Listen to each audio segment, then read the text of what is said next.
Skeleton Crew, une série Star Wars que personne n'attendait, pas même Disney. Personnellement, j'ai repris Disney Plus rien que pour regarder cette série. Et pourtant, je m'attendais à pas grand-chose. Aucune pub, aucun spot, rien du tout. Aucune bande-annonce n'est sortie. Enfin si, elles sont sorties mais elles n'ont pas eu d'impact. Comment dire, c'est une série que même Disney Plus, on a l'impression, n'y croyait pas vraiment. Et pourtant, dès les premiers épisodes, elle a commencé à recevoir des bonnes critiques. Et c'est d'ailleurs pour ça que j'ai repris Disney Plus pour pouvoir regarder Skeleton Crew. Une série Star Wars comme on a l'habitude d'en voir, ou une nouvelle série Star Wars qui va vraiment relancer cette franchise. Après Boba Fett, après The Acolyte et même les dernières saisons de The Mandalorian, Star Wars, la franchise Star Wars, a vraiment déçu. Pas qu'un peu. Au point que la plupart des gens ont vraiment quitté la franchise et ne regardent plus Star Wars. La faute à Disney+, probablement. Un peu trop de séries et en plus de mauvaise qualité. Skeleton Crew a tenté à elle toute seule de relancer la franchise après The Acolyte.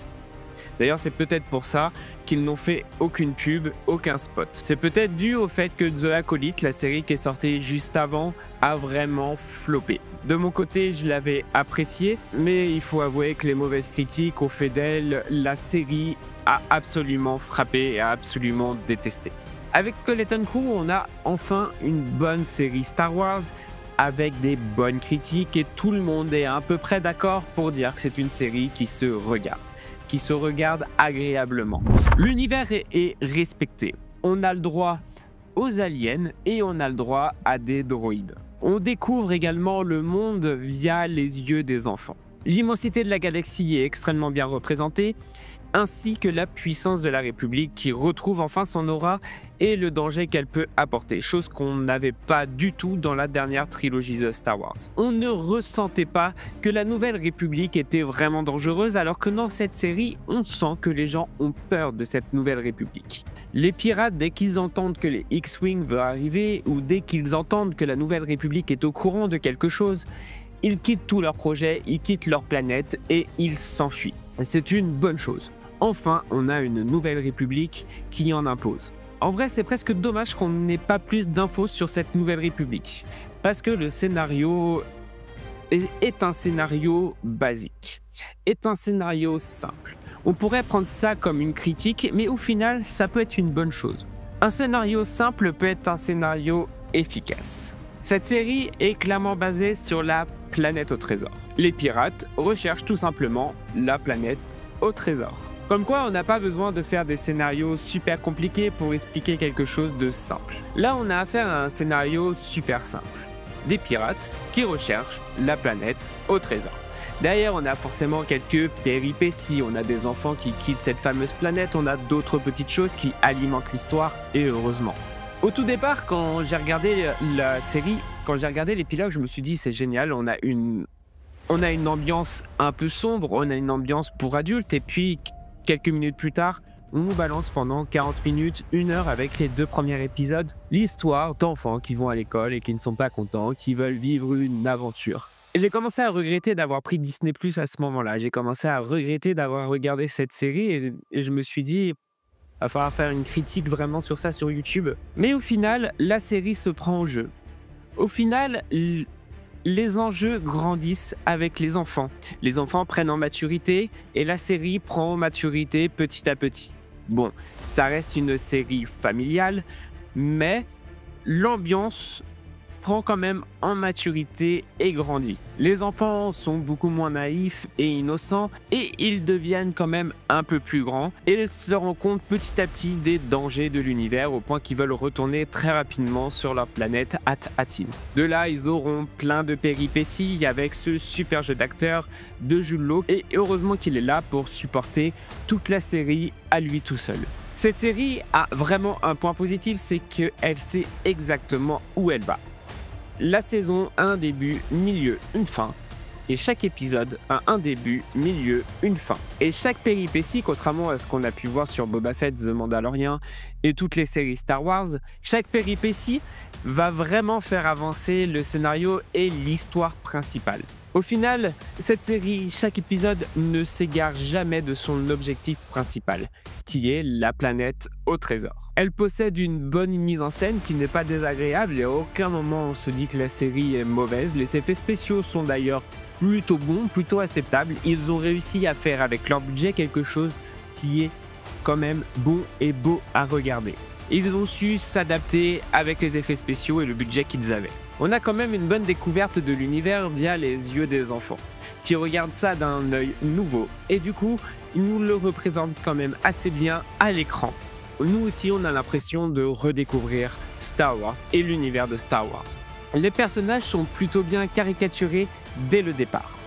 Chaque enfant a son caractère, chaque enfant a ses objectifs. Après, le souci n'est pas vraiment la caricaturation des personnages, c'est plutôt le jeu d'acteur. On a, comme je disais, un Jude Law qui à lui tout seul, et heureusement qu'il est là, va supporter toute la série sur ses épaules. C'est vraiment lui, c'est vraiment pour lui qu'on regarde cette série. Parce que le jeu d'acteur, des gens qui jouent à côté de lui sont, je dirais pas mauvais non plus, ça reste des enfants quand même. Mais il manque quand même d'expérience. Les visages, les émotions sont exagérées, ne font pas naturels, ils sont forcés.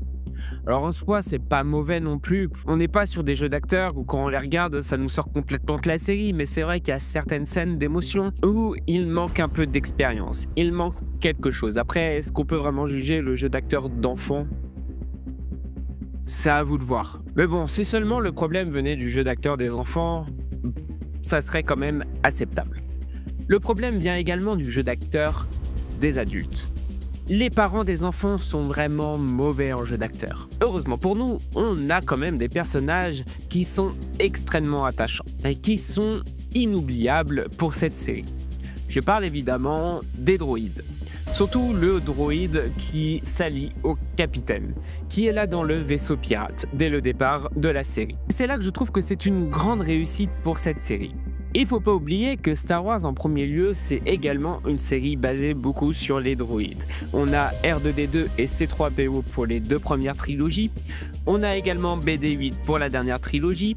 BD1 pour les jeux Star Wars et également un droïde sur le magnifique film qui est Rogue One. Chaque film, chaque série, chaque jeu vidéo a son droïde et Skeleton Crew a réussi à faire en sorte que le droïde soit également mémorable. Malgré ses ordres, malgré tout ce qu'il a reçu comme ordre, comme information de son ancien capitaine et de toutes les règles qu'il a, les règles pirates, il réussit quand même, à la fin de la saison, à avoir un certain retournement de personnage, à réussir à faire en sorte que la petite fille soit de nouveau capitaine pour pouvoir recevoir des ordres d'elle et pouvoir retourner la situation.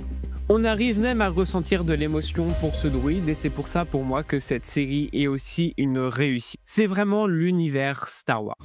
Parlons maintenant de la fin de cette série de Skeleton Crew parce qu'il y a vraiment plein de choses à dire aussi sur cette fin. On va commencer surtout par les choses positives de cette fin qui est que on a enfin une fin dans une série Star Wars. The Mandalorian nous envoyait sur les séries Boba Fett, Ahsoka. Boba Fett nous renvoie sur The Mandalorian. Et The Acolyte nous fait une fin ouverte pour une saison 2 qui n'existera malheureusement jamais. Skeleton Crew a vraiment fait une fin. Certes, certaines personnes vont la critiquer parce que c'est une fin ouverte. Nous n'avons pas véritablement de clôture sur certains personnages, dont le personnage joué par Jude Law, et l'avenir de Hat-Atin. Au final, nous avons aussi plein de films qui font ça, où nous n'avons pas les suites de nos personnages et nous devons les imaginer. Alors du coup, ça reste forcément une fin ouverte, avec probablement un projet de saison 2 si cette série fonctionne bien. Malgré un départ difficile, je crois avoir vu des chiffres comme quoi, finalement, la série s'est plutôt bien lancée pour ce qui était prévu. Peut-être on aura le droit à une saison 2, mais en tout cas, sur cette fin ouverte, moi personnellement, je l'ai bien appréciée. Chacun va pouvoir créer son avenir sur Hat-Atin. Est-ce que finalement elle va pas se renfermer sur elle-même? Est-ce que la République ne va pas prendre possession de la planète? Est-ce que les pirates vont pas tenter de la piller petit à petit? On n'a pas de fin également sur Jude Law, qui est plutôt une bonne chose. On nous laisse également une fin ouverte. Est-ce qu'on préfère voir Jude Law capturé, Jude Law qui se suicide ou Jude Law qui s'enfuit. Cette fin nous laisse libre à notre imagination s'il n'y a pas de saison 2 et en même temps elle laisse une possibilité à une saison 2. Personnellement, je trouve que cette fin était quand même une fin acceptable pour une série que personne n'avait demandé. Elle manque forcément cruellement de scènes mythiques. Aucune scène ne m'a marqué dans cette série et ne m'a marqué dans cette fin. L'arrivée des X-Wing n'est pas non plus mémorable. La musique n'est pas là pour les soutenir, enfin n'est pas assez puissante. Il manque forcément quelques émotions sur cette fin, mais au final, on a quand même certains personnages qui évoluent. Les parents essentiellement. Même le petit éléphant, le petit alien éléphant, j'ai oublié son nom, évolue également, il devient plus courageux. On a une évolution de personnage sur cette fin de série qui est agréable à regarder et on finit par apprécier ces enfants qu'on n'avait aucune émotion pour eux au début de la série. Nous avons droit avec cette série Star Wars à deux arcs intéressants, à deux caricatures de notre monde. La première caricature, on l'a dès le premier épisode. Des enfants qui doivent respecter les ordres, des adultes endoctrinés dans un monde où ils ne font que obéir. Au final, ça tente de représenter une sorte de vision de notre monde où nous obéissons sans réfléchir, où les enfants doivent respecter des ordres, apprendre, écouter, et sont au final comme des robots dans une école. On leur apprend des choses, il faut qu'ils obéissent, qu'ils respectent, sans leur laisser véritablement de liberté. On a également une deuxième caricature qui est plus vers la fin. Le monde est dirigé au final par une intelligence artificielle et peut-être que c'est une sorte de peur que notre monde soit plus tard dirigé par une simple intelligence artificielle. Est-ce que c'est une bonne chose? Est-ce que c'est une mauvaise chose? L'avenir nous le dira, mais en tout cas, cette série veut nous faire penser que c'est pas spécialement une bonne chose et qu'au final, on se renferme sur nous-mêmes. C'est vrai que c'est une bonne série familiale que je conseille si vous voulez regarder ça en famille ou si vous voulez vous poser tranquillement devant la télé avec une petite série qui ne vous prend pas la tête, sur laquelle vous n'avez pas besoin de réfléchir, sur laquelle vous allez passer un bon moment. C'est vrai qu'on pourrait reprocher la taille des épisodes, 35 minutes c'est un peu court pour les séries qu'on nous propose aujourd'hui qui tournent autour plus de 50-55 minutes. C'est des épisodes courts qui vont droit à l'essentiel et au final c'est ça qu'on cherche quand on regarde une série. Après, je dis pas forcément, il y a quelques épisodes qui sont en dessous du lot, quelques épisodes sur lesquels on s'ennuie quand même énormément. Surtout au début de la série. Une fois passé le 5e épisode, ça s'enchaîne très vite et on déguste chaque épisode. Mais c'est vrai qu'on a le premier épisode que je trouve particulièrement long.